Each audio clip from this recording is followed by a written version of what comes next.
पर रसगुल्ला होगा।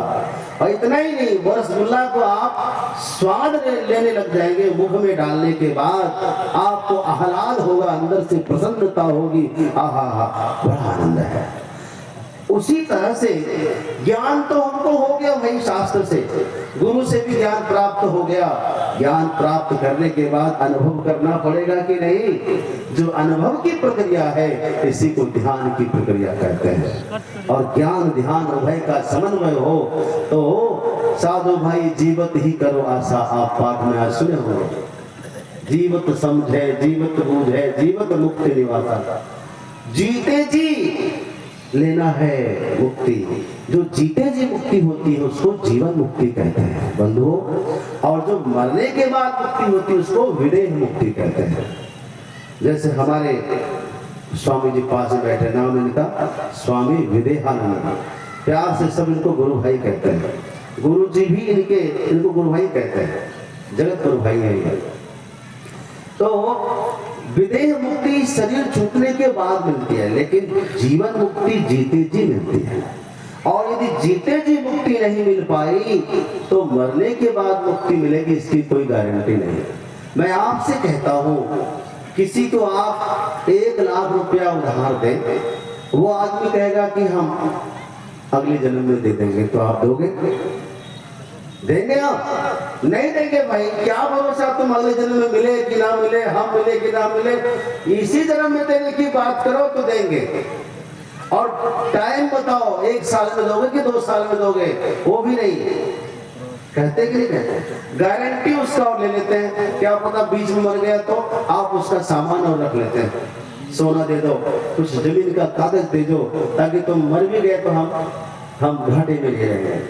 तो भैया जीते जी तो आप 1,50,000 का सौदा भी नहीं करते धन्यवाद के लिए, तो क्या इतना बड़ा सौदा, मोक्ष का सौदा मरने के बाद के लिए आप छोड़ देंगे? आपको बुद्धिमान कौन कहेगा? बुद्धिमान तो वह है जो नगद का व्यवहार करता है, उधार का नहीं। दुकान पर लिखा रहता है आज नगद कल उधार, आना है तो आना। तो भैया ये जीते जी मोक्ष पहले मिलना चाहिए, वह है जीवन मुक्ति। जीवन मुक्ति क्या है? समस्त इच्छाओं का राहित्य हो जाएगा, समस्त इच्छाएं छूट गई, मन में कोई वासना नहीं रह गई, मन शून्य हो गया है, मन परम प्रसन्न हो गया है, मन निर्मल हो गया है, विशुद्ध गति हो गई है, और उस ध्यान में स्थिति हो गई है। अब कुछ चाहिए नहीं, यही निर्वाण है। निर्वाण मतलब, वाण मतलब होता है बाण, मारते ना तीर में लगा के बाण, वो बाण। बाण क्या है? बोले इच्छा। जब तक जीवन में इच्छा है तब तक बाण लगा है, निर्वाण नहीं होगा। जिसके पास एक इच्छा उसके पीछे एक बाण, जिसके पास 25 इच्छा है उसके पीछे 25 बाण भरा हुआ है, कैसे शांति मिलेगी? सारी इच्छा संपन्न हो जाएगी। जिस दिन अंदर में आनंद मिलने लगेगा, तो अंदर के आनंद को प्राप्त करने के लिए, और वही परमानंद है जिस आनंद के बाद कहते हैं, जिसको प्राप्त करने के बाद और कुछ प्राप्त करना शेष नहीं रह जाता, जिससे बड़ा और कुछ प्राप्त भी नहीं रह जाता, वह है आनंद, वह परमानंद की प्राप्ति, वह निजानंद है, वो आनंद अपने अंदर है। इसके बाद और कुछ प्राप्त करने की जरूरत नहीं है। यस्मिन् विदिते सर्वम इदं विदितं भवति, जिसके जानने के बाद सब कुछ जाना जा गया।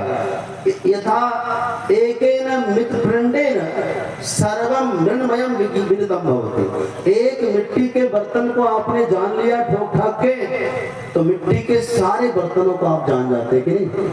एक लोहे के बर्तन को जान लिया तो आप समस्त लोहे के बर्तनों को जान लेते हैं। उसी तरह से एक आत्मा का दर्शन हो जाए, अपने स्वरूप का दर्शन हो जाए, तो जगत सर्वस्व का दर्शन आपको हो जाएगा, सब कुछ का ज्ञान होगा। ज्ञान दुर्गम है। और मैं फिर शाम के समय सेवा करूँ, और कल भी सेवा होगी। बहुत बहुत शुभकामना के साथ मैं फिर से पूज्य चरणों में, स्वामी जी के चरणों में वंदन करता हूँ। आप सबके लिए मंगल कामना करता हूँ।